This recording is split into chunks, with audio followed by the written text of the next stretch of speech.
നമസ്കാരം. Lights camera action എന്ന നമ്മുടെ ചാനലിലേക്ക് ഒരിക്കൽ കൂടി സ്വാഗതം. ഞാൻ നിങ്ങളുടെ ശാന്തിയുള്ള ദിനേശ്. എന്നോട് ഒരുപാട് പേര് ചോദിക്കുന്നൊരു ചോദ്യമാണ്, എന്താ ഇപ്പോൾ ചാനലുകളിലൊന്നും കാണാത്തത്?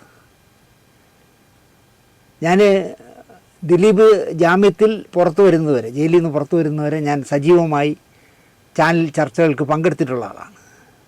ദിലീപിൻ്റെ കേസ് വരുന്നതിന് മുമ്പാണെങ്കിൽ രജനീകാന്ത് ബാംഗ്ലൂർ വിമാനത്താവളം അടിച്ചു പൊളിച്ചത് മുതൽ, അല്ലെങ്കിൽ അദ്ദേഹം രാഷ്ട്രീയത്തിൽ വന്നത് മുതൽ ഒരുപാട് ചർച്ചകളിൽ ഞാൻ പങ്കെടുത്തിരുന്നു. പക്ഷേ എന്നെ നോട്ടബിളാക്കിയത് ദിലീപിൻ്റെ ചർച്ചയ്ക്ക് പോയപ്പോഴാണ്.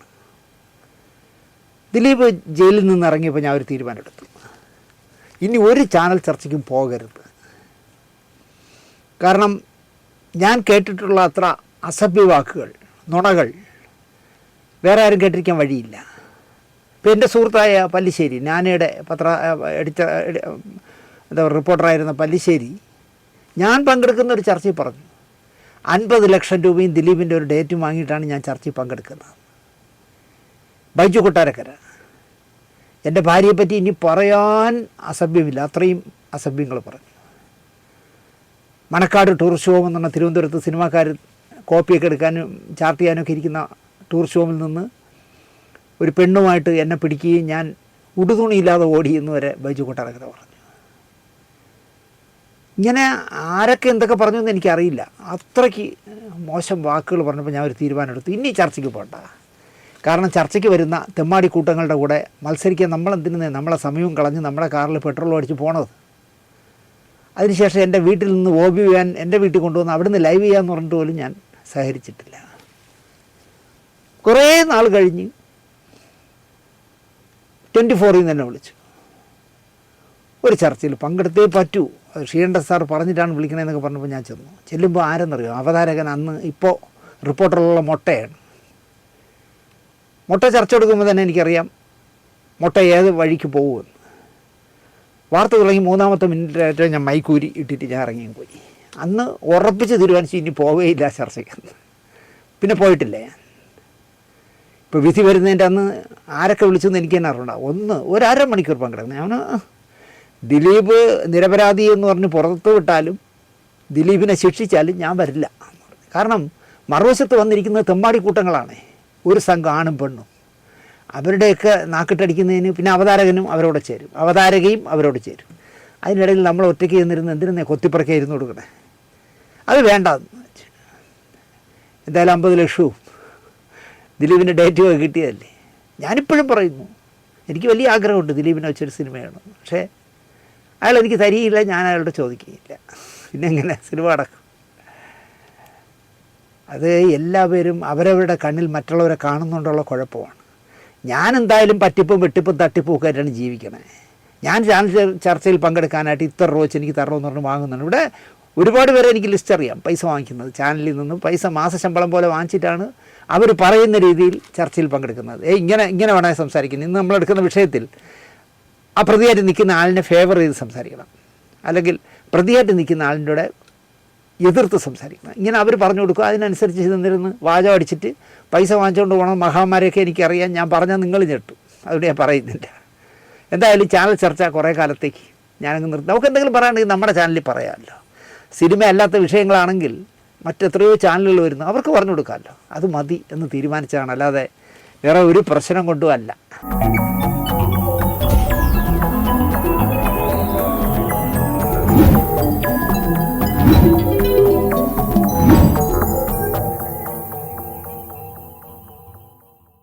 നമസ്കാരം. നിങ്ങളൊട്ടും പ്രതീക്ഷിക്കാത്ത ഒരാളെക്കുറിച്ചാണ് ഞാനിന്ന് സംസാരിക്കുന്നത്. 24 എന്ന് പറയുന്ന ചാനലിലൊരു പ്രോഗ്രാം ഉണ്ടല്ലോ. ഒരു ഗസ്റ്റിനെ കൊണ്ടിരുത്തിയിട്ട് എന്താ പറയുക, ചോദ്യം ചെയ്യുക. അതിൻ്റെ വിധി പറയാനായി ഒരു ജഡ്ജിയായിട്ട് ഒരാളെ കൊണ്ടുവന്ന് മേളിലിരുത്തുക. എന്നിട്ട് ഈ ചോദ്യോത്തരത്തിന് അയാൾ മാർക്കിടും. പ്രോഗ്രാം പകുതി കഴിയുമ്പോൾ എതിർവശത്തേക്ക് ഒരു കൂതറയെ കൊണ്ടുവരും. അത് ഈ കൊണ്ടിരുത്തിയിരിക്കുന്ന ഗസ്റ്റിന് നേരെ ഓപ്പോസിറ്റ് സംസാരിക്കുന്ന ഒരാളായിരിക്കും. അവനും കൂടി ചേർന്നാവും പിന്നെ പിടിച്ചുകൊണ്ട് എഴുതിയിരിക്കുന്ന ഗസ്റ്റിനെ വസ്ത്രാക്ഷേപം നടത്തുന്നത്. റിപ്പോർട്ടറിൽ പോയ മൊട്ടയൊക്കെ 24-ലുള്ളപ്പോൾ ഷക്കീലയെ പോലെ വയറ്റിപ്പഴപ്പിനായി തുണിയഴിക്കുന്ന ഒരു സ്ത്രീയെ കൊണ്ടിരുത്തി തൊലി ഒഴിപ്പിച്ച് വിട്ടു. എനിക്ക് പാവം തോന്നി ആ സ്ത്രീയോട്. അങ്ങനെ ചെയ്യാൻ പാടില്ല. അതുകൊണ്ട് തന്നെ ഞാൻ ആ പ്രോഗ്രാം പാതി വഴി വെച്ച് സ്വിച്ച് ഓഫ് ചെയ്തു. കാരണം എൻ്റെ ധാർമ്മിക രോഷം കൊണ്ട് അല്ലെങ്കിൽ ഞാൻ ടി വിയെ പൊട്ടിക്കേണ്ടി വരും. എൻ്റെ പൈസ കൊടുത്ത് വാങ്ങിച്ചതല്ലേ. അവർ ജീവിക്കാൻ വേണ്ടിയാണെന്നേ തുണി അഴിച്ചത്. ഇവിടെ വലിയ വലിയ കൊച്ചമ്മമാർ എന്തൊക്കെയാണ് തലസ്ഥാനത്ത് അടക്കം കാട്ടിക്കൂട്ടണമെന്ന് യവന്മാർക്കൊക്കെ അറിയാം. യവന്മാർ പക്ഷേ അവരെയൊന്നും തൊടില്ല. റിപ്പോർട്ടറിൽ പോയ മൊട്ടയൊക്കെ 24-ലുള്ളപ്പോൾ ഷക്കീലയെ പോലെ വയറ്റിപ്പഴപ്പിനായി തുണി ഒഴിക്കുന്ന ഒരു സ്ത്രീയെ കൊണ്ടിരുത്തി തൊലിയൊരിച്ച് വിടാൻ പാടില്ലായിരുന്നു. അവരെ വേണമെങ്കിൽ ഈ ചാനലിന് വിളിക്കാതിരിക്കുക. നമ്മുടെ 24-ൻ്റെ ഒരു ഗമയ്ക്ക് ഷക്കീലയൊന്നും വിളിച്ചുകൊണ്ടിരുത്തണ്ട എന്ന് ക്ഷീണം നേർക്കെങ്കിലും പറയാമായിരുന്നു. അല്ലെങ്കിൽ ഇരട്ട ചങ്കുള്ള നളിനി ജമീലയെ പോലെ മൈത്രേയനെ പോലുള്ളവരെ കൊണ്ടുവരണം അവിടെ ഇരുത്താൻ. ചോദ്യം ചോദിക്കുന്നതിൻ്റെയും ജഡ്ജ് ചെയ്യാൻ്റെയും ഒക്കെ വാഷറിളവ് പോവും ഇവരൊക്കെയാണ് പങ്കെടുക്കുന്നത്. നളിനി ജമീലയെ തോപ്പിക്കാൻ പറ്റുമോ സംസാരിച്ച്? നളിനി ചേച്ചി വെടിയുണ്ട പോലെ മറുപടി പറയില്ലേ. കുറച്ച് നാൾ മുമ്പ് ഈ പ്രോഗ്രാമിനായി എനിക്ക് വിളി വന്നു. എന്തിനാ എന്നെ വിളിക്കുന്നത് എന്ന് ഞാൻ ചോദിച്ചു. കാതികനെ പോലെ വസ്ത്രാക്ഷേപം നടത്തുന്ന ഒരു മഹാൻ അവിടെ ഉണ്ടല്ലോ, വാർത്ത വായിക്കുന്നത്. കണകണകണകണകണെന്ന് മൂക്കും നീ പറയും, ഒന്നും മനസ്സിലാവില്ല അവൻ പറയണത്. എനിക്ക് മനസ്സിലാവില്ല എന്തായാലും. അയാളെ കൊണ്ട് പ്രകോപിപ്പിച്ച് എന്നെ കൊണ്ട് തെറി പറയിക്കാനാണോ? ഞാൻ വരില്ല എന്ന് തറപ്പിച്ച് പറഞ്ഞു. ഒരു പെൺകുട്ടിയാണ് വിളിച്ചത്. അയാളല്ല സർ, ഗോപികൃഷ്ണനാണ് വരുന്നത്. പക്ഷെ പ്രോഗ്രാം ഒന്നല്ലേ.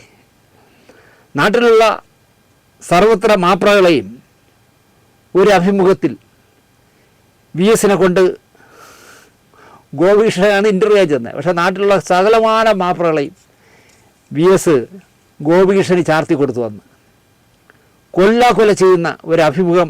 ആ അഭിമുഖം കണ്ട കാലം മുതൽ ഗോപികൃഷ്ണനോട് എനിക്കൊരു മനസ്സലിവുണ്ട്. പാവം, ഒന്നും പറയാൻ പറ്റില്ല VS-ൻ്റെ മുമ്പിൽ. ഇങ്ങനെ കണ്ണു ഉരുട്ടി ഇരിക്കാനേ പറ്റുള്ളൂ. പാവം VS ആണെങ്കിൽ കൊല വിളിച്ചു. അന്ന് മുതൽ എനിക്ക് ഗോപികൃഷ്ണനെ ഇഷ്ടമാണ്. ഗോപികൃഷ്ണൻ പ്രശ്നമല്ല. പ്രോഗ്രാമിൻ്റെ പാതി വഴിക്ക് നിങ്ങൾ ഒരുത്തനെ കൊണ്ടുവരില്ലേ, മിക്കവാറും ശ്രീകണ്ഠൻ നായരുടെ മാനസപുത്രനാകും നിങ്ങൾ കൊണ്ടുവരിക അല്ലേ എന്ന് ഞാൻ ചോദിച്ചു. എൻ്റെ സമയം കളഞ്ഞ് എറണാകുളത്ത് വന്ന് ക്യാമറയുടെ മുന്നിൽ തീരെ നിലവാരമില്ലാത്ത ആ ബോറം പറയുന്ന കള്ളത്തരങ്ങളും തെറിയും സഭ്യതയില്ലാത്ത പെരുമാറ്റവും ഞാൻ എന്തിനാ കേൾക്കുന്നത് എന്നായി ഞാൻ. വിളിച്ച കൊച്ച് കേൾക്കുന്ന ചോദ്യമാണ് രസം. അതാരാ സാർ ആ ബോറൻ? ആ കൊച്ചിനെ അറിയില്ല എന്ന് തോന്നുന്നു. ഞങ്ങളുടെ ചീഫിൻ്റെ മാനസപുത്രൻ എന്ന് സാർ പറഞ്ഞില്ലേ, അതാരാ എന്ന് ചോദിച്ചു. വേറെ ആര്? ആ ബൈജു കൊട്ടാരക്കര എന്ന ബോറനെയാകും നിങ്ങൾ കൊണ്ടുവരിക എന്ന് ആ കൊച്ചിനോട് പറഞ്ഞു. എനിക്ക് ഒളിച്ചു വയ്ക്കാൻ വയ്യ. അവനോടൊക്കെ മറുപടി പറയാൻ അറിയാഞ്ഞിട്ടല്ല, എനിക്കെൻ്റെ അഭിമാനം തല്ലിക്കൊഴിക്കാൻ ഒരുത്തിന് ഞാൻ എന്തിന് ഇരുന്ന് കൊടുക്കണം? വേണ്ട കുട്ടി, എന്നെ വിട് എന്ന് പറഞ്ഞ് ഞാൻ ആ ക്ഷണം ഒഴിവാക്കി. ശ്രീകണ്ഠൻ നായർ മലയാളിക്ക് ക്ഷണിക്കാതെ TV വഴി നമ്മുടെയൊക്കെ വീട്ടിലെത്തുന്ന, സ്വീകരണ മുറിയിലേക്ക് എത്തുന്ന, നിലവാരമില്ലാതെ സംസാരിക്കാൻ വിട്ടുതന്ന 2 പേരാണ് ഈ കൊട്ടാരക്കരക്കാരനും പിന്നെ പല്ലു തേക്കാതെ കുളിക്കാതെ എന്താ പറയുക, തലേന്നത്തെ കെട്ടുവിടാത്ത, പറയുന്ന ഭാഷ മലയാളമാണോ ഇംഗ്ലീഷാണോ സിംഹളയാണോ എന്ന് പറയാൻ പറ്റാത്ത ഒരു പെണ്ണും പിള്ളി. ഇത് രണ്ടും ശ്രീകണ്ഠൻ നായരുടെ സംഭാവനയാണല്ലോ. എന്നിട്ട് ശ്രീകണ്ഠൻ ചേട്ടൻ മലയാളിക്ക്, ചാനലുകൾക്ക് നിലവാരത്തിൽ പെരുമാറേണ്ടത് എങ്ങനെയെന്ന് ക്ലാസ് എടുക്കുകയും ചെയ്യും. അതാണ് രസകരം. ഇപ്പോൾ ചീറ്റയുടെ മുഖവുമായി കമ്മ്യൂണിസ്റ്റുകാരെ മാത്രം അവഹേളിക്കാനായി ഹാർമോണിയ പെട്ടിയുമായി അന്തിച്ചർച്ച നിയന്ത്രിക്കുന്ന, നാക്കിന് ലൈസൻസ് ഇല്ലാത്ത മറ്റൊരുത്തിനെയും നമ്മുടെ ശ്രീകണ്ഠൻ ചേട്ടൻ വളർത്തി വിട്ടിരിക്കുകയാണല്ലോ. അതുകൊണ്ടാണ് ഞാനിപ്പോൾ 24 കാണാത്തത്. മുമ്പ് ഞാൻ ശ്രീകണ്ഠൻ ചേട്ടന് തന്നെ മറുപടി വെച്ചിട്ടുണ്ട്, സദാസമയം 24 ആണ് കാണുന്നു. ഇപ്പോൾ 24 വയ്ക്കേയില്ല. ഒന്നാൽ പരസ്യം കാണാൻ വേണ്ടി മാത്രം എന്തിനാണ് 24 വയ്ക്കണേ? പരസ്യം കഴിഞ്ഞാൽ പിന്നെ അല്പസ്വല്പ സമയം ഉണ്ടെങ്കിൽ അതിൽ ഈ പറഞ്ഞ ചീറ്റയെ പോലെ ഇരിക്കുന്ന ഈ ചെറുക്കനാണ് സർവത്ര കമ്മ്യൂണിസ്റ്റുകാരും ചീത്ത വിളിക്കണേ. അതുകൊണ്ട് ഞാൻ കാണാറില്ല. പോയി 10 പേരെ തെറി വിളിച്ചിട്ട് വാ മോനെ, യഥാർത്ഥ പത്രപ്രവർത്തനം ഇതാണെന്ന് പഠിപ്പിക്കുന്ന മഹാനായി എനിക്ക് പറയപ്പെട്ട ഷീലൻ ചേട്ടൻ. ഇനി അങ്ങനെ പണം കണ്ട, ഞാൻ സത്യസന്ധമായി പറയാണ്. ബൈജു കൊട്ടാരക്കരയെ പരിചയപ്പെടുന്ന കാലത്ത് ആദ്യമായിട്ട് ഇന്ന് കാണുന്ന ചട്ടമ്പിയൊന്നും ആയിരുന്നില്ല, അലവലാതിയും ആയിരുന്നില്ല. എപ്പോഴും തമാശകൾ പറയുന്ന, പൊട്ടി പൊട്ടി ഉച്ചത്തിൽ ചിരിക്കുന്ന ഒരു തനി കൊട്ടാരക്കരക്കാരനായിരുന്നു അക്കാലത്ത് ബൈജു. ആർ ചന്ദ്രൻ സംവിധാനം ചെയ്ത കുറ്റപത്രത്തിലൊക്കെ ഞങ്ങൾ ഒന്നിച്ച് വർക്ക് ചെയ്തിട്ടുണ്ട്. ഇപ്പോൾ നിഷേധിക്കുമായിരിക്കും, എനിക്ക് വർക്ക് ചെയ്യാൻ പറ്റാത്ത ഏതോ സിനിമയൊക്കെ ഞാൻ ബൈജുവിന് അറേഞ്ച് ചെയ്ത് കൊടുത്തിട്ടുമുണ്ട്. കുറ്റപത്രത്തിൻ്റെ അനുഭവങ്ങൾ പറഞ്ഞാൽ ബൈജു എന്നെ വീണ്ടും തെറി പറയും. ഗണേശനും ബൈജുവും ഒന്നിച്ച് ഒരു ക്ലാസ്സിൽ പഠിച്ചവരാണ്. സ്കൂളിൽ പഠിക്കുന്ന കാലത്തെ ബൈജുവിൻ്റെ കഥകൾ പറഞ്ഞ് ഗണേശൻ ഞങ്ങളെയൊക്കെ പൊട്ടിച്ചിരിപ്പിക്കുമായിരുന്നു. ഒരു നാൾ കുറ്റപത്രം ചിത്രീകരണം നടക്കുമ്പോൾ ഗണേശൻ വളരെ സിമ്പിളായിട്ട് ബൈജുവിനോട് ചോദിച്ചു, ബൈജു, ഈ ഷോട്ട് എടുക്കും മുമ്പേ സീൻ നമ്പരും ഷോട്ട് നമ്പരും ടേക്ക് നമ്പരും ഒക്കെ ക്ലാപ്പിൽ ചോക്ക് പീസ് കൊണ്ട് എഴുതിയിട്ട് അതിൻ്റെ മേളിലിരിക്കുന്ന ആ ഒരു കമ്പുണ്ടല്ലോ, അതുകൊണ്ട് എന്തിനാ ഈ നമ്പരൊക്കെ വിളിച്ച് പറഞ്ഞിട്ട് അടിക്കുന്നതെന്ന് ചോദിച്ചു. സത്യസന്ധമായി ഞാൻ പറയുകയാണ്, 100% സത്യസന്ധമായിട്ട്. ഉടൻ വന്നു ബൈജുവിൻ്റെ മറുപടി, ചോക്ക് പീസ് ഇട്ടല്ലേ എഴുതുന്ന ഗണേശ, അതിൻ്റെ പൊടി പോകാനാണ് അടിക്കുന്നതെന്ന് ആധികാരികമായി പറഞ്ഞു ബൈജു. അപ്പോൾ ഗണേശൻ ഒന്നും അറിയത്തില്ല, ആണോ എന്നിട്ട് എന്ന് ചോദിച്ചിട്ട് ഗണേശൻ ചിരിക്കാതെ കൂളായി നിന്നു. ഞാനടക്കം സംവിധായകനടക്കം എനിക്ക് തോന്നുന്നു അപ്പോൾ സുരേഷ് ഗോപിയും ആ സംസാരത്തിൽ അവിടെ ഉണ്ടായിരുന്നു തോന്നുന്നു. ഞങ്ങൾ തല തല്ലി ചിരിച്ചു. പക്ഷേ യുവമാർ എന്തിന് ചിരിക്കുന്നുവെന്ന് ബൈജുവിന് മനസ്സിലായതേയില്ല. പൊട്ടന്മാർ ചിരിക്കുന്നു എന്ന നിലയിൽ ബൈജു ചിരിച്ചോണ്ട് നിന്നു. ക്ലാപ്പിലിങ്ങനെ അടിക്കുന്നത് ചോക്കിൻ്റെ പൊടി പോകാനും. അങ്ങനെയുള്ള വലിയ സിനിമാ പണ്ഡിതനാണ്. കൂടെ പഠിച്ച സഹപാഠിയുടെ സിനിമാജ്ഞാനം തുറന്നു കാണിച്ച ഗണേശൻ ഞാൻ ഇവിടത്തുകാരനല്ല എന്ന നിലയിൽ അവിടെ നിന്ന് ഒരേ നിപ്പ് നിന്നു. ഇനിയും പറയാനുണ്ട് കഥകൾ. കുറ്റപത്രം ഒരു ദിവസം രാത്രി കവടിയാറുള്ള ഗോൾഫ് ക്ലബ്ബിൽ ചിത്രീകരിക്കുകയാണ്. അസോസിയേറ്റ് രഘുണ്ണനോടൊപ്പം അതോ സുരേഷ് ഗോപിയോടോ എന്തോ വർത്തമാനം പറഞ്ഞ് ഗണേശൻ തെറ്റി. ആനയുടെയും പോലെയാണ് ഗണേശൻ പിണങ്ങിയാൽ. അതെനിക്ക് ഒരുപാട് അനുഭവങ്ങളുണ്ട്. ഞങ്ങൾ വർക്കലയിൽ ഒരു സീരിയൽ ചെയ്യാൻ പോയിടത്തൊക്കെ പിണങ്ങിയപ്പോൾ ഗണേശൻ കാണിച്ചതൊക്കെ എനിക്കറിയാം. ഗണേശൻ മറുപടി ഒന്നും പറയാതെ ദേഷ്യത്തിൽ ഇരുട്ടിലേക്ക് നടന്നു മറഞ്ഞു. ഷോട്ട് റെഡിയായപ്പോൾ ഗണേശനില്ല. ഞാനും ബൈജുവൊക്കെ ഗോൾഫ് മൈതാനിയിൽ ഗണേശൻ എവിടെയെങ്കിലും ഇരിക്കുന്നോ എന്ന് തപ്പി നടന്നു രാത്രി. പക്ഷെ ഗണേശനില്ല. ഷൂട്ടിംഗ് തുടങ്ങാൻ ഒരു വഴിയുമില്ല. അന്നും വലിയ വാടകയാണ് ഗോൾഫ് ക്ലബ്ബിൽ ഷൂട്ട് ചെയ്യാൻ. അത് പെർമിഷൻ കിട്ടാൻ തന്നെ വലിയ ശുപാർശയാണ്. മെമ്പർമാരൊക്കെ ഗോൾഫ് കളിക്കുന്നവരാകുമ്പോൾ സമ്പന്നരും ഉയർന്ന ഉദ്യോഗസ്ഥരും ഒക്കെ ആണല്ലോ. അതുകൊണ്ടാണല്ലോ എത്രയോ കോടി കുടിശ്ശിക വന്നിട്ട് പോലും സർക്കാരിന് അടയ്ക്കാത്ത നികുതി. കാരണം ആ ഫയൽ നോക്കേണ്ട ഏമ അവിടെ കളിക്കാൻ പോണവനാണെങ്കിൽ ഒന്നും ചെയ്യില്ലല്ലോ. ഒരു ഗോൾഫ് കളിക്കുന്നതിനുള്ള സ്റ്റിക്കോ ബോളോ കിറ്റോ ഒന്നും സാധാരണക്കാർക്ക് വാങ്ങാനാവുന്ന തുകയല്ല. ക്ലബിലെ ഫീസും വലുതായിരിക്കാം. വൈകുന്നേരം ഗോൾഫ് കളിക്കാൻ വില കൂടിയ കാറുകളിൽ വന്നിറങ്ങുന്നവർ കളിയൊക്കെ കഴിഞ്ഞ് തീറ്റയും കുടിയും ഒക്കെ കഴിഞ്ഞ് പോകാൻ ഒരു 8-9 മണിയെങ്കിലും ആവും. നേരം പരപരാന്ന് വെട്ടം വയ്ക്കുമ്പോൾ ഹാഫ് ട്രൗസറും തൂവെള്ള ടീഷർട്ടും ഒക്കെ ഇട്ട് ഇവർ കളിക്കാനായി എത്തുകയും ചെയ്യും. അതുകൊണ്ട് തന്നെ രാത്രി 9 മണി മുതൽ രാവിലെ 4 മണി വരെയാണ് ചിത്രീകരിക്കാനുള്ള പെർമിഷൻ തരുന്നത് ഗോൾഫ് ക്ലബ്ബിൽ. അവിടെയാണ് ഗണേശൻ മുങ്ങിയിരിക്കുന്നത്. ഗണേശനെ പിടിക്കാൻ സഹപാഠിയായ ബൈജു ഞാനും കൂടി വഴുതക്കാട്ടുള്ള ഗണേശൻ്റെ വീട്ടിലേക്ക് പോയി. അന്ന് ഗണേശൻ രാഷ്ട്രീയത്തിലൊന്നും വന്നിട്ടില്ല, ചിന്തിച്ചിട്ട് പോലുമില്ല, വിവാഹവും കഴിച്ചിട്ടില്ല. ബാലകൃഷ്ണ സാറും ഭാര്യയും മകനായ ഗണേശനും പിന്നെ കുറേ ജോലിക്കാരുമാണ് ആ വലിയ കൂറ്റൻ ബംഗ്ലാവിൽ താമസം. ഗണേശന് അപ്പോഴും സ്വന്തമായി കാറൊക്കെ ഉണ്ട്. ഞങ്ങൾ ആ വീടിൻ്റെ മുന്നിൽ ചെന്ന് ഗേറ്റിൽ കൂടെ നോക്കുമ്പോൾ ഗണേശൻ്റെ കാറകത്ത് കിടപ്പുണ്ട്. അപ്പോൾ ഗണേശൻ ഷൂട്ടിംഗ് ലൊക്കേഷനിൽ നിന്ന് കവടിയാറിൽ നിന്ന് ഓടിച്ച് ഇവിടെ എത്തിയെന്ന് ഉറപ്പായി. വലിയ ജർമ്മൻ ഷെപ്പേർഡിൻ്റെ വലിയ നായയുണ്ട് ഗണേശൻ. എന്തിനാണെന്നറിയില്ല, ലൊക്കേഷനിലെത്തിയാൽ ഒരു കൂതറ കർച്ചീഫ് എടുത്ത് ബാലചന്ദ്ര മേനോൻ്റെ സ്റ്റൈലിൽ ഒരു കെട്ട് കെട്ടും ബൈജു കൊട്ടാരക്കര. ഈ കെട്ടോടെ തന്നെയാണ് എന്നോടൊപ്പം ബൈജു ഗണേശനെ തപ്പാനിറങ്ങിയത്. വഴുതക്കാട്ട വീട്ടിലെത്തി കാറിൽ നിന്ന് ഞങ്ങൾ ഇറങ്ങി, കാർ കുറച്ച് മാറ്റിയിടാൻ പറഞ്ഞു. ഗേറ്റിൻ്റെ മുന്നിലൊന്നും ഇടാൻ പാടില്ല, ബാലകൃഷ്ണ സാറിൻ്റെ വീടല്ലേ. ആദ്യ സൗമ്യമായി ബൈജു വീട്ടിലേക്ക് നോക്കി വിളിച്ചു. നല്ല തൊണ്ടയാണല്ലോ ബൈജുവിന്. ഗണേശാ, ഗണേശാ, ഞാൻ ബൈജു ആണ് എന്ന് ഇങ്ങനെ പറയാൻ തുടങ്ങി, വിളിക്കാൻ തുടങ്ങി. പതിവിന് വിപരീതമായി ഗേറ്റിലെയും പൂമുഖത്തെയും അകത്തെയും എല്ലാം ലൈറ്റ് അണഞ്ഞിരിക്കുന്നു, ഒരനക്കവുമില്ല. അപ്പോൾ ഈ ഗേറ്റ് വാച്ചർ ഇവിടെ എന്നാണ് ഞാൻ ആലോചിക്കുന്നത്. ബൈജു പിന്നെയും വിളി തുടർന്നു. നിശബ്ദത മാത്രം തിരിച്ചു വന്നു. ബൈജു അംഗത്തിന് തയ്യാറെടുത്തു. ലൈറ്റ് ബ്ലൂ കളറിലുള്ള ജീൻസ് പാൻറ്റാണ് ബൈജു ഇട്ടിരിക്കുന്നത്. എനിക്ക് നല്ല ഓർമ്മയുണ്ട്. അതങ്ങോട്ട് തീർത്ത് മേളിലേക്ക് കയറ്റി, ടൗസർ പോലെ, ഹാഫ് ടൗസർ പോലെ ചുരുട്ടി അങ്ങോട്ട് കയറ്റി. തലയിലെ കെട്ട് ഒന്നുകൂടി മുറുക്കി കെട്ടി ആ കൂറ്റൻ ഗേറ്റിലേക്ക് തൂങ്ങിക്കയറാൻ തുടങ്ങി. ഗേറ്റിലെ കൂർത്ത മുനയുള്ള മേളിലെ കമ്പികൾ കണ്ടപ്പോൾ ഞാൻ ആ ഉദ്യമത്തിൽ നിന്ന് ബൈജുവിനെ പിന്തിരിപ്പിക്കാൻ പരമാവധി എന്നെക്കൊണ്ട് കഴിയുന്ന രീതിയിൽ ശ്രമിച്ചു. വേണ്ട ബൈജു, കയറണ്ട എന്ന് പറഞ്ഞു.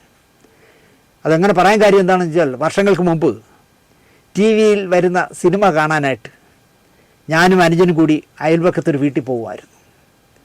ഒരു നാൾ ചെന്നപ്പോൾ ആ വീട്ടിൽ അകത്തു നിന്ന് ഗേറ്റ് പൂട്ടിയിരിക്കുന്നത്. അത് ഇവരെ ഒന്നും കയറ്റണ്ട എന്ന് തീരുമാനിച്ചു. ഞായറാഴ്ച എന്താണല്ലോ സിനിമ, അതിൽ കയറ്റണ്ട എന്ന് അവർ വീട്ടുകാർ തീരുമാനിച്ചു. നമുക്ക് തിരിച്ചു പോകാമെന്ന് ഞാൻ പറഞ്ഞിട്ടും അനിയൻ ചെവിക്കൊണ്ടില്ല.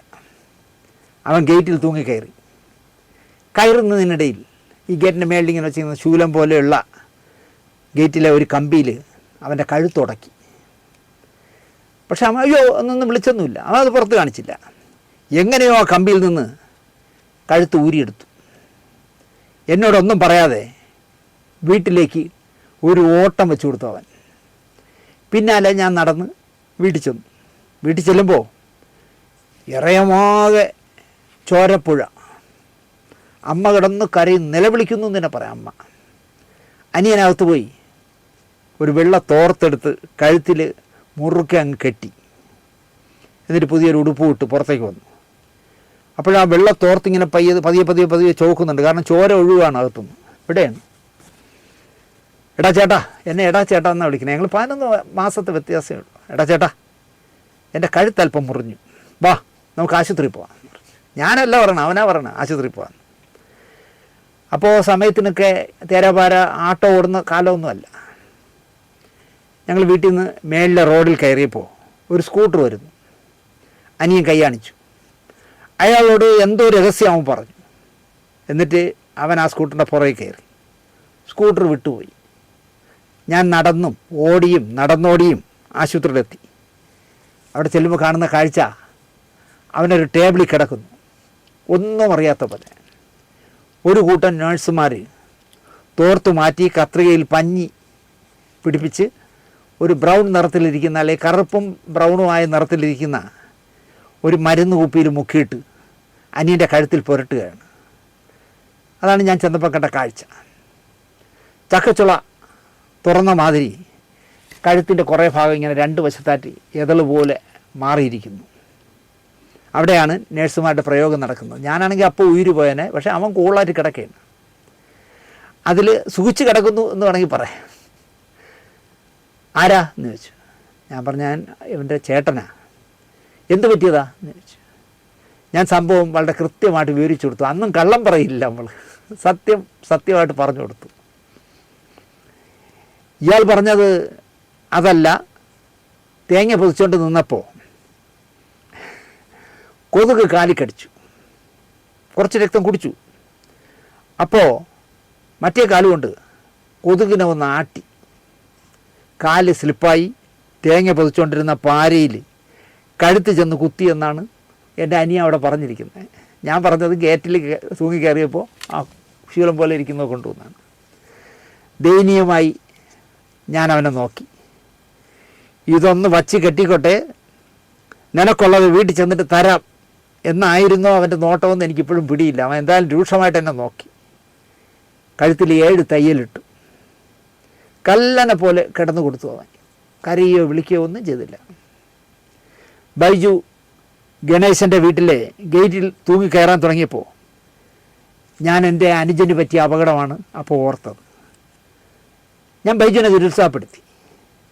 ഒരു മുൻ മന്ത്രിയുടെ വീടാണ്. സമയം 12 കഴിഞ്ഞു. അടച്ചിട്ടിരിക്കുന്ന വീട്ടിൽ ഗേറ്റിൽ തൂങ്ങിക്കയറുന്നത് ശരിയല്ല ബൈജു. ഒരുപക്ഷെ ഗണേശൻ ഇവിടെ വന്നില്ലെങ്കിലോ, നമുക്ക് മടങ്ങാം. അപ്പോൾ എന്നെ ശാന്തിപിള്ള എന്ന് വിളിക്കുകയില്ല ബൈജു, ശാന്തിപിള്ള എന്ന് വിളിക്കും. ശാന്തിപിള്ളേ എന്നേ വിളിക്കുള്ളൂ. ശാന്തിപിള്ളേ എന്ന് എന്തിനാണെന്ന് അറിയണ്ട, ബൈജു അങ്ങനെ വിളിക്കും. ഞാനത് ആസ്വദിക്കുകയും ചെയ്യും. ശാന്തിപിള്ളേ, മുൻ മന്ത്രി ആരാ? ഞങ്ങളുടെ സ്വന്തം MLA ആയ ബാലകൃഷ്ണ സാർ. ഗണേശൻ ആരാ? എൻ്റെ കൂടെ ഇരുന്ന് പഠിച്ച കൂട്ടുകാരൻ. ശാന്തിപിള്ളയ്ക്ക് പേടിയാണെങ്കിൽ കാറിൽ കയറിയിരുന്നു. ഞാൻ ഗണേശനെ കൊണ്ടേ മടങ്ങൂ എന്നായി ബൈജു. അകത്തേക്ക് ചാടാൻ തയ്യാറെടുക്കുമ്പോൾ ഇരുട്ടിൻ്റെ മറവിൽ നിന്ന് ഒരു ആജാനബാഹുവായ ഒരു നായ, ജർമ്മൻ ഷെപ്പേർഡിൻ്റെ ഒരു നായ, ഈ സിനിമയിൽ സ്ലോ മോഷനിൽ കാണും പോലെ ചാടി കുതിച്ച് വന്ന് ഗേറ്റിൽ പടാന്നൊരു തള്ളു തള്ളി. ബൈജു അത് കിടന്ന് 2 ആട്ടം ആടി. ഭാഗ്യം ബൈജു പിടിച്ചിരുന്നതിനാൽ അകത്തേക്ക് വീണില്ല. ബൈജു പുറത്തേക്ക് ഒരൊറ്റ ചാട്ടം ചാടി. നല്ല ഒന്നാന്തരം വീഴ്ചയായിരുന്നു. അവിടുന്ന് ചാടി എണീറ്റു. ഗേറ്റിൽ പിടിച്ച് വാണിംഗ് പോലെ അലറി, ഗണേശ. അതേ റേഞ്ചിൽ ആ ജർമ്മൻ ഷെപ്പേർഡ് നായ കുരച്ചുകൊണ്ട് വീണ്ടും ഓടിക്കൊണ്ട് വന്ന് ഗേറ്റിൽ ഒരൊറ്റ ചാടിച്ചവിട്ട്. അപ്പോൾ ഗേറ്റ് ഇങ്ങനെ നടന്ന് ആടുകയാണ്. അത് കുരയാണെങ്കിൽ ഒരു 1.5 കിലോമീറ്റർ ദൂരം കേൾക്കും. ബൈജു അപ്പോൾ തന്നെ പിന്നോട്ട് മാറി. നായ ഒന്നും സംഭവിക്കാത്ത പോലെ നടന്നുപോയി. ബൈജു ഗേറ്റിൽ ഒലച്ച് ഉച്ചത്തിൽ വീണ്ടും വിളി തുറന്നു, ഗണേശ ഗണേശ എന്ന്. നായ പൂർവാധികം ശക്തിയോടെ ചീറ്റി ഗേറ്റിലേക്കെത്തി. വീണ്ടും കുരയ്ക്ക്. ഈ കലാപരിപാടി ഒരു 10-20 മിനിറ്റ് തുടർന്നു. നായ തളർന്നില്ല, പക്ഷേ ബൈജു ഒരു പരുവമായി. കാറിൽ കയറി ഞങ്ങൾ ഗോൾഫിലേക്ക്. പാക്കപ്പ് പറഞ്ഞ് പിരിഞ്ഞു. ഷൂട്ടിംഗ് നടക്കില്ല, അങ്ങനെ സുരേഷ് ഗോപിയൊക്കെ പറഞ്ഞു വിട്ടു. പിറ്റേന്ന് രാവിലെ ഒന്നും അറിയാത്തവനെ പോലെ, ഇന്നലെ ഇങ്ങനെ ഞാൻ ഗോൾഫ് ക്ലബ്ബിൽ നിന്ന് മുങ്ങിയെന്നോ, എന്നെ അന്വേഷിച്ച് ബൈജുവും ശാന്തിവിളയും കൂടെ വന്നിരുന്നെന്നോ, ഗേറ്റിൻ്റെ മുന്നിൽ അഭ്യാസം കാണിച്ചെന്നോ ഒന്നും സംഭവിക്കാത്തതുപോലെ ഗണേശൻ നിറഞ്ഞ ചിരിയോടെ സെറ്റിലെത്തി. തലേന്ന് നടന്ന ഒന്നും അറിയാത്ത പെരുമാറ്റം.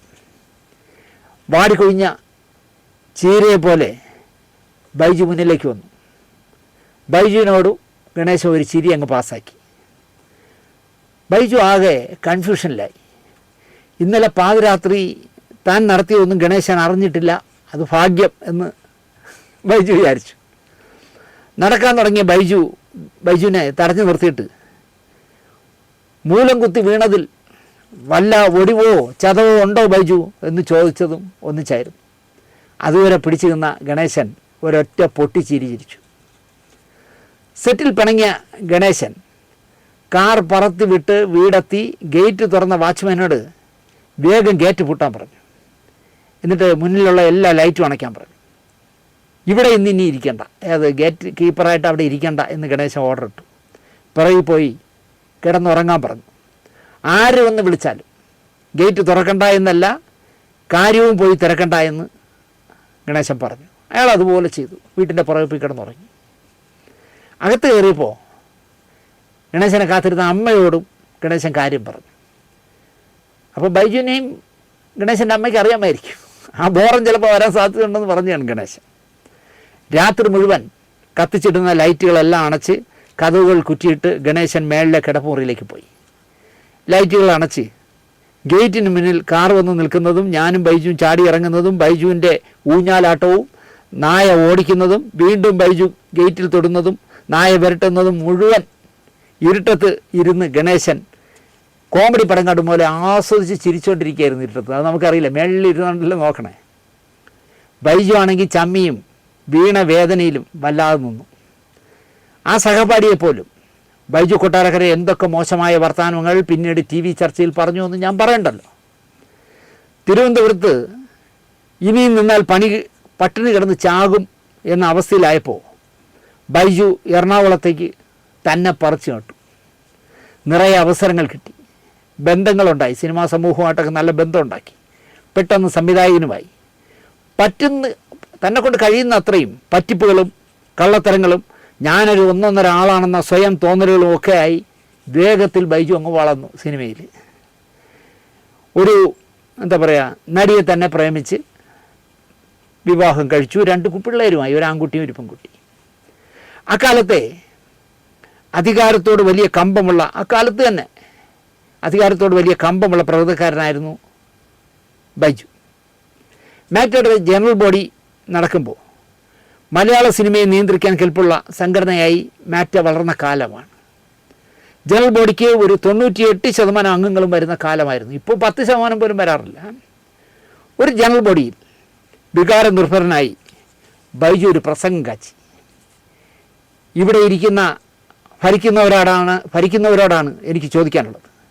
KG ജോർജും ജോൺ പോളും അടക്കം പതിവായി ഈ കീ പോസ്റ്റുകളിൽ കയറിയിരുന്നാൽ ഞാനൊക്കെ എന്നാണ് മാറ്റ ഭരിക്കുന്നത് എന്നാണ് ബൈജു ചോദിച്ചത്. ആ ചോദ്യം ചോദിച്ചതും എന്തോ കോമഡി കേട്ടതുപോലെ ആ ഓഡിറ്റോറിയത്തിരുന്ന മുഴുവൻ പേരും പൊട്ടിച്ചിരിച്ചു.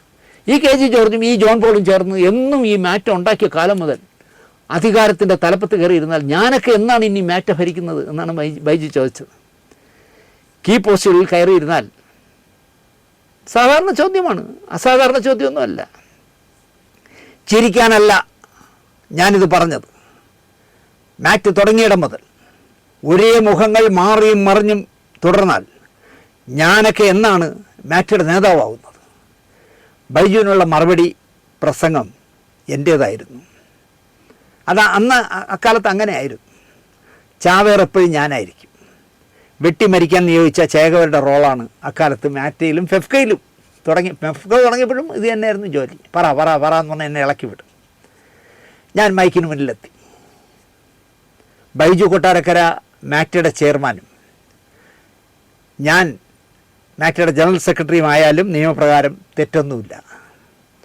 പക്ഷേ പ്രശ്നം എന്താണെന്ന് വെച്ചാൽ മാറ്റയുടെ സിനിമയുടെ ഒരു വിഷയം സംസാരിക്കാൻ പ്രസിഡൻ്റായ ബൈജു കൊട്ടാരക്കരയും ജനറൽ സെക്രട്ടറിയായ ശാന്തിയുള്ള ദിനേശും കൂടി പോകുന്നതും KG ജോർജും ജോൺ പോളും പോകുന്നതിൽ വ്യത്യാസമുണ്ട്. ബൈജു മുഖ്യമന്ത്രിയെ കാണുന്നതിലും വ്യത്യാസമുണ്ട്. ഇല്ലയെന്നൊക്കെ നമുക്ക് ജനകീയമായി പറയാം. അതാദ്യം ബൈജു മനസ്സിലാക്കണം എന്ന് പറഞ്ഞ് ഞാൻ പ്രസംഗം കൊണ്ടുപോയി. ബൈജു നിശബ്ദനായി കേട്ടു നിന്നു. വഴക്കും ബഹളമൊന്നും ഉണ്ടാക്കിയില്ല. ഒരിക്കലും ബൈജു അത് അംഗീകരിച്ചിരുന്നില്ല എന്നത് വേറൊരു സത്യം. ഞാൻ നിഴൽ കണ്ണാടി എന്ന് പറഞ്ഞ പരമ്പര ചെയ്യുന്നു. അഭിനേതാക്കളെ നിശ്ചയിക്കുമ്പോൾ ഒരു വേഷത്തിനായി അന്ന് ബൈജുവിൻ്റെ ഭാര്യയായിരുന്ന യുവനടിയെ ഫിക്സ് ചെയ്യുന്നു. ചിത്രാഞ്ജലി സ്റ്റുഡിയോയിലാണ് ചിത്രീകരണം. അവിടെ ചിത്രീകരണം നടക്കുമ്പോൾ ബൈജു കൊട്ടാരക്കര അവിടെ വരുന്നു, സെറ്റിലേക്ക് വന്നു. അന്നത്തെ ഭാര്യ നടി എൻ്റെ ഭാര്യ സിന്ധുവിനെ പരിചയപ്പെടുത്തി. കാരണം സിന്ധു ആണല്ലോ പൈസയെല്ലാം കൈകാര്യം ചെയ്യുന്നത്. അന്ന് ബൈജുവിൻ്റെ ഭാര്യയായിരുന്ന നടി സിന്ധുവിനെ നന്നായിട്ട് പരിചയപ്പെടുത്തി കൊടുത്തു. എന്തൊക്കെയോ തമാശകൾ പറഞ്ഞിട്ട് ബൈജു പോയി. ആ ബൈജുവാണ് എൻ്റെ സിന്ധുവിനെ പറ്റി എന്തെല്ലാം പറയാൻ പാടില്ലാത്ത, നട്ടാൽ കുരുക്കാത്ത കള്ളങ്ങൾ പറഞ്ഞു വരുത്തിയത്. ചാനലുകളിൽ വന്നിരുന്നിട്ടേ. ഒരു പഴയ നടിയായിരുന്നു. നടിയാണ് ഇയാൾ കല്യാണം കഴിച്ചത്. നടിയാവുമ്പോൾ എന്താണെന്ന് ഞാൻ പറയണ്ടല്ലോ. പിന്നെ ഇവരുടെ കാണാൻ പാടില്ലാത്ത എന്തൊക്കെ ചിത്രങ്ങൾ ഇറങ്ങിയിട്ടുണ്ട് എന്നൊക്കെ ഈ തൂറുത്തോപ്പിക്കുക എന്ന് പറയും പോലെ ബൈജു ഒരുപാട് ചാനലുകളിൽ പറഞ്ഞു. ഞാൻ ബൈജുവിനെ വിളിച്ചു, ബൈജു എന്തിനാ നീ അങ്ങനെ പറഞ്ഞെന്ന് ഞാൻ ചോദിച്ചില്ല. കാരണം അവൻ്റെ ഭാര്യയായിരുന്ന നടി സിന്ധുവിനെ പരിചയപ്പെടുത്തി കൊടുത്തതാണ്. ഒരുപാട് നേരം കുശലങ്ങൾ സംസാരിച്ചിട്ട് പോയിട്ടുള്ളവനാണ്. എൻ്റെ ഭാര്യ നടിയല്ല എന്ന് 100% അവൻ അറിയാമെന്നാണ് എൻ്റെ വിശ്വാസം. പിന്നെ അവൻ പറഞ്ഞ പോലത്തെ ചിത്രങ്ങളിലൊക്കെ എന്തിനു പറയണ്, അത്ര ഹീനമായ രീതിയിൽ എന്നെ തോൽപ്പിക്കാൻ പറ്റാത്തതുകൊണ്ട് ചാനൽ ചർച്ചകളിൽ എന്നെ ഭാര്യയെ പറ്റി പറഞ്ഞു. കൂട്ടത്തിൽ കാഞ്ഞിരംകുളം മുത്തുവുമായി ചേർന്ന് വേറൊരു തിരക്കഥാകൃത്തൊക്കെ ആയിരുന്ന സത്യനാഥ് എന്ന് പറഞ്ഞ ആൾ സിനിമാക്കാരെ നടത്തിയിരുന്ന റിസോർട്ടിൽ ആക്രമിക്കപ്പെട്ട, അവിടെ ഇരുന്ന് ഒരു ഇൻ്റർവ്യൂ എടുക്കുകയാണ് രണ്ടുപേരും കൂടെ. നല്ല ടീമല്ലേ, കൊട്ടാരക്കര വിക്രമനും കാഞ്ഞിരംകുളം മുത്തും കൂടി. ആക്രമിക്കപ്പെട്ട നടി അവരുടെ ആരുടെയെങ്കിലും സഹോദരി ആയിരുന്നെങ്കിൽ എൻ്റെ 2 കാലുകളും വെട്ടിയെടുക്കുമായിരുന്നു എന്നാണ് രണ്ടുപേരും പറയണത്. ഒരുത്തൻ പറഞ്ഞവൻ മറ്റവൻ പറയണം, മുത്തു പറയാണ് ഞാനും വെട്ടി തന്നെ. നല്ല ബാച്ചുകളാണ് കേട്ടോ. കുറച്ച് നാൾ മുമ്പ് ഞാൻ എറണാകുളത്ത് ഒരു ഹോട്ടലിൽ താമസിക്കുകയാണ്, BTHൽ. രാവിലെ അല്ല, ആ കഥ പിന്നെ പറയാം. BTHലല്ല, ഞാനൊരു ഹോട്ടലിൽ താമസിക്കുന്നു. അവിടുന്ന് രാവിലെ നടക്കാൻ പോയി. വേഗത്തിൽ ഓടി വന്നൊരു കാർ സഡൻ ബ്രേക്ക് ഇട്ട് എന്നെ ഇടിച്ചില്ല എന്ന മട്ടിൽ നിർത്തി. ഇതാര്? എനിക്ക് ഒരുപാട് ശത്രുക്കളുണ്ടല്ലോ, അതിലാരെങ്കിലും ആയിരിക്കുമോ എന്നുള്ള ചിന്തയിൽ ഞാൻ നോക്കുമ്പോൾ ഈ പറഞ്ഞ കാഞ്ഞിരംകുളം ബൈജുവിൻ്റെ മുൻ ഭാര്യ. ഇത്ര വേഗതയിൽ കൊച്ചിയിൽ കാർ ഓടിക്കാനൊക്കെ നീ പഠിച്ചോ എന്ന് ഞാൻ ചോദിച്ചു. ജീവിതമല്ലേ ചേട്ടാ, പലതും പഠിക്കേണ്ടി വരും എന്നായിരുന്നു അവരുടെ മറുപടി. അതിലെല്ലാം ഉണ്ട്. എൻ്റെ കഥ അറിഞ്ഞല്ലോ അല്ലേ? ഞാൻ പറഞ്ഞു, എല്ലാം അറിയാം, പക്ഷെ അവനിത്ര ക്രൂരനാണെന്ന് എനിക്കറിയില്ലായിരുന്നു. പോട്ടെ, നീ എന്നിട്ട് നന്നായി ജീവിക്കുന്നല്ലോ, അതുപോലെ എന്ന് ഞാൻ ചോദിച്ചു. കുറേ നേരം ഞങ്ങൾ സംസാരിച്ച് പിരിഞ്ഞു. അവളും അവളുടെ 2 മക്കളും സുഖമായി ജീവിക്കുന്നുവെന്ന്, ഒരിക്കലും വീട്ടാൻ പറ്റാത്തത്ര ചെക്ക് കേസുകളിൽ പ്രതിയായി ജീവിതം വിഷമഘട്ടത്തിലായ കാലത്ത് അവളുടെ കേസുകൾ നടത്തുന്ന വക്കീൽ അവളുടെ കഥ മനസ്സിലാക്കിയിട്ട് അവൾക്കൊരു ജീവിതം നൽകി. ഇപ്പോൾ വില കൂടിയ കാറുമൊക്കെ ആയിട്ട് സന്തോഷമായിട്ട് അവർ കൊച്ചിയിൽ ജീവിക്കുന്നു. എൻ്റെ ഭാര്യയെപ്പറ്റി പറയാൻ പാടില്ലാത്ത അപവാദ കഥകൾ ബൈജു പൊടുപ്പും തൊങ്ങലും വച്ച് ചർച്ചകളിൽ ചാനൽ ചർച്ചകളിൽ പറഞ്ഞിട്ടും ഞാനൊരു വാക്കുകൊണ്ട് പോലും അയാളുടെ അണിയറ കഥകൾ വിളമ്പിയിട്ടില്ല. 1% പോലും വിളമ്പിയിട്ടില്ല. അതുകൊണ്ട് തന്നെ ബൈജുവിൻ്റെ മുൻ ഭാര്യയെ കണ്ടാൽ എനിക്ക് തല താഴ്ത്തണ്ട.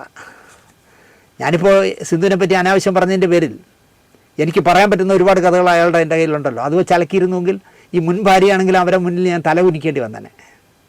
ഈ അടുത്ത സമയത്തും എറണാകുളത്ത് BTH വെച്ച് ഞാൻ ബൈജുവിനെ കണ്ടു.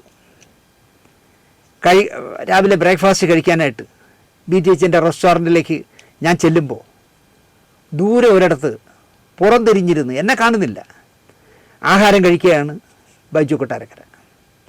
ഞാൻ സീറ്റിലിരുന്ന് ആഹാരത്തിന് ഓർഡർ ചെയ്ത ശേഷം കൊട്ടാരക്കരെ എന്ന് വിളിച്ചു. ആഹാരം കഴിച്ച ശേഷം എൻ്റെ അടുത്ത് വന്ന് സൗഹൃദ വർത്തമാനം ഒരുപാട് നേരം നിന്ന് സംസാരിച്ചിട്ടാണ് പോയത്. ഞാൻ ആഹാരം കഴിച്ച് തീരാറാകുന്നത് വരെയും നിന്നു. പിറ്റേന്ന് നോക്കുമ്പോൾ ഒരു ചാനലിൽ എനിക്കെതിരെ കുറേ കാര്യങ്ങൾ പറഞ്ഞു തള്ളുന്നു. തലേദിവസം സൗഹൃദത്തോടെ സംസാരിച്ചിട്ട് പോയതാണ്. പിറ്റേ ദിവസം എനിക്കെതിരെ വളരെ മോശപ്പെട്ട കാര്യങ്ങൾ പറയും. ഇങ്ങനെ വ്യക്തിഹത്യ ചെയ്യുന്ന ഒരാളോട് നമ്മൾ മറുവാദം പറയുന്നതിൽ അർത്ഥമില്ല.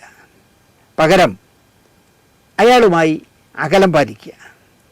അതാണ് ചാനൽ ചർച്ചകളിൽ നിന്ന് ഞാൻ പിന്നോക്കം പോയതിലെ പ്രധാന കാര്യം. കാരണം ഇനി അവനോട് നമ്മൾ സംസാരിക്കരുത്. എൻ്റെ അമ്മ എപ്പോഴും എന്നെ പഠിപ്പിച്ച ഒരു ഇതുണ്ട്, ദുഷ്ടനെ കണ്ട ദൂരെ ദൂരെ എന്ന്. ഇയാളുടെ അച്ഛൻ മരിച്ചപ്പോൾ ഇയാളെ കൊണ്ടു നടന്ന് കുരങ്ങനെ കൊണ്ട് ചുടിച്ചോറ് വാരിക്കുന്നവർ പോലും ചെന്നില്ല കൊട്ടാരക്കരയിൽ. പക്ഷേ ഞാൻ പോയി. അത് ഇയാളെ പേടിച്ചിട്ടല്ല, അതൊരു മര്യാദയാണ്. നമ്മുടെ ഒരു പരിചയക്കാരൻ്റെ അച്ഛനല്ലേ മരിച്ചത്. ഞാൻ പോയി കൊട്ടാരക്കര വരെ. ഇതൊക്കെ ഇപ്പോൾ ഇവിടെ പറയാൻ കാരണം 2 ദിവസം മുമ്പ് ഈ മാന്യനുണ്ടാക്കിയ പുതിയ ഒരു പ്രോഗ്രാം ഒരുപാട് പേർ എനിക്ക് അയച്ചു തന്നു. ചേട്ടാ ഇതിനൊന്ന് പ്രതികരിക്കണേ എന്നുണ്ട്. അതിൽ ഇയാൾ പറയുന്നത് കോടതി വിധി ദിലീപിന് അനുകൂലമായതോടെ ദിലീപ്, ഷീജിത്ത് പണിക്കർ, ശാന്തിപിള്ള ദിനേശ് മുതലായ കുറച്ച് പേരുടെ ഒരു മീറ്റിംഗ് വിളിച്ചു. അത് ദിലീപിൻ്റെ വീട്ടിലാണോ, ഇപ്പോൾ അയാൾ അഭിനയിച്ചുകൊണ്ടിരിക്കുന്ന തൊടുപുഴയിലെ ലൊക്കേഷനിലാണോ, അതോ അയാൾക്ക് കലൂരോ എവിടെയോ സ്വന്തം ഫ്ലാറ്റ് ഉണ്ടല്ലോ അവിടെയാണോ, അല്ലെങ്കിൽ വില കൂടിയ ഏതെങ്കിലും ഹോട്ടലിലാണോ എന്ന് ഈ മാന്യൻ പറയുന്നില്ല. ആ മീറ്റിങ്ങിൽ വെച്ച് എനിക്ക് വേണ്ടി സംസാരിച്ചതിൻ്റെ പേരിൽ, അനുകൂലിച്ച് സംസാരിച്ചതിൻ്റെ പേരിൽ നല്ല തുകകൾ കൈമാറിയത് ഇദ്ദേഹം അറിഞ്ഞു. ആര്? ബൈജു അറിഞ്ഞു. അതുമാത്രമല്ല, നാദിർഷായെ വിളിച്ച് ആ ശാന്തിപിള്ള ദിനേശന് ഒരു വേഷം കൊടുക്കാനും നിർദ്ദേശിച്ചു. ഇങ്ങനെയൊക്കെയാണ് ഈ എപ്പിസോഡിൽ അയാൾ പറയുന്നത്. എനിക്ക് പറയാനുള്ളത്, ബൈജു, നിനക്ക് ജന്മം തന്ന ആളല്ല ദിനേശിന് ജന്മം നൽകിയത്. ബാങ്കർ അപ്പുള്ള എന്ന് അഭിമാനത്തോടെ ആളുകൾ വിളിച്ചിരുന്ന ജയിലർ പരമേശ്വരൻ പിള്ളയുടെ മകനാണ്ടാ ഞാൻ. നീ കൊണ്ടുകടന്ന് നീ പിരിച്ചെടുത്ത ബാലചന്ദ്രകുമാർ എന്ന മറ്റൊരു മഹാൻ എൻ്റെ വീട്ടിൽ വന്ന് പടവും സീരിയലും ഒന്നുമില്ലാതെ വാടക വീട്ടിൽ കഴിയുന്ന ദിനേശ് ജിയുടെ അവസ്ഥ ഞങ്ങൾക്കറിയാം എന്ന് പറഞ്ഞാൽ എനിക്കും ബൈജു കൊട്ടാരക്കരയ്ക്കും അറിയാമെന്നല്ല, എന്നെ കാണാൻ വരുന്ന സമയത്ത് ഈ ഞങ്ങൾക്കറിയാം എന്ന് പറയുന്നത് അന്ന് ദിലീപിൻ്റെ എച്ചിൽ നിന്ന് നടക്കുന്ന കാലമാണ്. അപ്പോൾ ദിലീപിന്, അഡ്വക്കേറ്റ് സൂരജിന്, ദിലീപിൻ്റെ അനുജൻ അനൂപിന്, കാവ്യ മാധവന്, എനിക്ക് എല്ലാം അറിയാമെന്നാണ് അതിൻ്റെ അർത്ഥം. ഒരു 10 ലക്ഷം രൂപ ഞങ്ങൾ താങ്കൾക്ക് ഇട്ടുതരാം. ഞങ്ങളുടെ എന്തിന്? അത് താങ്കൾക്ക് വർക്കൊന്നുമില്ലല്ലോ, ജീവിക്കണ്ടേ. അഥവാ ഇനിയിപ്പോൾ താങ്കൾക്ക് അത് ഒരു മോശമായി തോന്നുന്നു വെച്ചുള്ളൂ, താങ്കൾക്ക് സീരിയലോ സിനിമയോ എന്തെങ്കിലുമൊക്കെ കിട്ടുമോ കുറേശ്ശെ തിരിച്ച് കൊടുത്താൽ മതി, പലിശ ഒന്നും വേണ്ട. തൽക്കാലത്തേക്ക് ഒരു 10 ലക്ഷം രൂപ അനുവദിക്കാം. ഞാൻ പറഞ്ഞു എനിക്ക് സീരിയലോ സിനിമയോ കിട്ടിയില്ലെങ്കിലോ. അങ്ങനെയൊന്നും പറയരുത്, നിങ്ങൾ ആ അക്കൗണ്ടിൻ്റെ ഡീറ്റെയിൽസ് തരൂ. അങ്ങനെ പറഞ്ഞിട്ട് വീഴാത്ത എന്നെയാണ് എൻ്റെ പൊന്ന് ബൈജു. ഇക്കാര്യം കാഞ്ഞിരംകുളം മുത്തു തന്നെ അഭിമുഖങ്ങളിൽ പറഞ്ഞിട്ടുണ്ട്. കാര്യം എന്തൊക്കെ പറഞ്ഞാലും ശരി, ആ ശാന്തിയുള്ള 10 ലക്ഷം രൂപ കൊടുക്കാമെന്ന് ഞാൻ പറഞ്ഞിട്ട് കേട്ടില്ല എന്ന് അവൻ തന്നെ പറഞ്ഞിട്ടുണ്ട്. അതൊന്നും നിഷേധിക്കാൻ പറ്റില്ല ബൈജുവിന്. അപ്പോൾ കാശൊന്നും കണ്ടാൽ മഞ്ഞളിച്ച് പോകുന്ന ആളല്ല ബൈജു ഞാൻ. മാക്ട ഫെഡറേഷൻ എന്ന ഓലപ്പാമ്പ് കാട്ടി എത്ര ലക്ഷം പല ഇനത്തിൽ ബൈജു അടക്കമുള്ളവർ പിരിച്ചുവെന്ന് ബൈജു എന്നെ ആലോചിക്കട്ടെ. അതിൽ എത്ര ലക്ഷം മാക്ട ഫെഡറേഷൻ പൂട്ടിപ്പോയതുകൊണ്ട് പൂട്ടടിച്ചുവെന്നും ഞാൻ പറയുന്നില്ല. സ്വർണ്ണപ്പാളി മോഷിച്ച ഉണ്ണികൃഷ്ണൻ പോറ്റിയുടെ അപ്പനപ്പൂപ്പന്മാർ മറ്റുള്ളവരെയും ആ കണ്ണിൽ കാണുക സ്വാഭാവികമാണ്. എനിക്ക് ലോകത്തെ ഏത് രാജ്യത്തും പോകാൻ പറ്റൂ. ഞാനൊരു രാജ്യത്തും ക്രിമിനൽ കേസിൽ പെട്ടിട്ടില്ല. ഒരിടത്തു നിന്നും ക്യാമറകളടക്കം മോഷ്ടിച്ച കേസും എൻ്റെ പേരിലില്ല. ഞാനൊരു സ്റ്റേജ് ഷോയ്ക്കും പിള്ളേരെ കൊണ്ടുപോയി വിറ്റിട്ടില്ല. പൈസ അടിക്കാൻ ഞാനൊരു സ്ക്രീൻ ടെസ്റ്റും നടത്തിയിട്ടില്ല. പുതിയ പടം ചെയ്യാൻ പോവുകയാണ്, വേഷങ്ങൾ തരാം എന്ന് പറഞ്ഞിട്ട് സിംഗപ്പൂരിലുള്ള, സൗദിയിലുള്ള, കുവൈറ്റിലുള്ള എന്നൊക്കെ പറയുന്ന തന്തമാർ ജോലി ചെയ്യുന്നവരെ വിളിച്ചു വരുത്തി. അവരിൽ നിന്ന് ഞാൻ ഒരു പൈസ അടിച്ചിട്ടില്ല ബൈജു. ഞാനൊരു റിസോർട്ടും ഇതുവരെ തുടങ്ങിയിട്ടില്ല. ഞാൻ ഒന്നിൻ്റെയും മുതലാളിയായിരുന്നില്ല. അതിനായിട്ട് റിസോർട്ട് തുടങ്ങാൻ വേണ്ടി ഞാൻ ഒരു അണ്ണാച്ചിയും തമിഴ്നാട്ടിൽ നിന്ന് ഒരു അണ്ണാച്ചിയും ഞാൻ പറ്റിച്ചിട്ടില്ല. ഒരു അണ്ണാച്ചിയും എൻ്റെ മകനെ വിളിച്ച് നിൻ്റെ അപ്പനെ ഞങ്ങൾ തട്ടും എന്ന് പറയുകയും അത് കേട്ട മകൻ അതിനെന്താ തട്ടിക്കോ എന്ന് എൻ്റെ മകൻ ഒരിടത്തും പറയേണ്ട ഗതികേട് ഞാൻ വരുത്തിയിട്ടില്ല. ഈ പ്രായം വരെ എന്നെ ഒരാൾ തല്ലുകയോ ഞാൻ തിരിച്ചു തല്ലുകയോ ചെയ്തിട്ടില്ല. ഞാൻ ഉടുപ്പ് അഴിച്ചിട്ട് നിന്നാൽ ഈഞ്ച പരുവത്തിൽ തല്ലി നെയ്യെടുത്ത ഒരു തഴമ്പും ശാന്തിയുള്ള ദിനേശൻ്റെ ദേഹത്തില്ല. ഞാൻ ഫിഫ്ക, മാക്ട, ടെലിവിഷൻ ഫ്രട്ടേണിറ്റി എല്ലാത്തിൽ നിന്നും രാജിവെച്ച് പോയതല്ലാതെ എന്നെ പുറത്താക്കിയിട്ടില്ല. അതിനാൽ തന്നെ മന്നിച്ചിടുകയോ ഉണ്ണിയച്ച എന്നേ എനിക്ക് നിങ്ങളോട് പറയാനുള്ളൂ. നിങ്ങൾ ഒരു ഉണ്ണിയച്ചന് ഒരു ക്ഷമാപണ കത്തയച്ചിട്ടുണ്ട്, ഓർമ്മയുണ്ടോ? മന്നിച്ചിടുകയോ ഉണ്ണിയച്ച എന്ന് പറഞ്ഞിട്ട് എല്ലാം മന്നിച്ച് എനിക്കൊരു അഡ്മിഷൻ തരൂ എന്ന് ഞാനൊരിടത്തും യാചിച്ചിട്ടില്ല. എന്നെ കാപ്പാത്തുങ്കോ ലേലുവല്ലു ലേലുവല്ലു എന്നും ഞാൻ പറഞ്ഞിട്ടില്ല. ലേലുവല്ലു എന്ന് 100 വട്ടം എഴുതി കൊടുത്തിട്ടുമില്ല. നാദിർ ഷാ എന്നെ സ്നേഹപൂർവ്വം ക്ഷണിച്ചിട്ടും എന്നെ ഒഴിവാക്കൂ എന്ന് പറഞ്ഞ ആളാണ് ഞാൻ. ദിലീപ് എന്തിന് ഈ ഒരു ഗസ്റ്റ് വേഷം, ഒരു കുഞ്ഞു വേഷം ചെയ്യാനായിട്ട് എനിക്ക് വേണ്ടി ശുപാർശ ചെയ്യണേ? അത് എൻ്റെ പെർമിഷൻ ഇല്ലാതെ ശുപാർശ ചെയ്യാൻ പറ്റുമോ? ദിലീപ് അഭിനയിക്കുന്ന സിനിമകൾക്ക് എന്നെ അങ്ങ് വിളിച്ചാൽ പോരെ. ഇപ്പോൾ ഷാജി കൈലാസിൻ്റെ മകൻ ഡയറക്ടർ ചെയ്യുന്ന തൊടുപുഴി നടക്കുന്ന പടത്തിലേക്ക് വിളിച്ചിട്ട് ദിനേശ് ഭായ് അല്ലെങ്കിൽ ദിനേശ് ചേട്ടാ വരൂ, നമുക്ക് ഇതിലൊരു വേഷം ചെയ്യാം, നമുക്ക് 2 കൊണ്ടെന്ന് പറഞ്ഞാൽ പോരെ.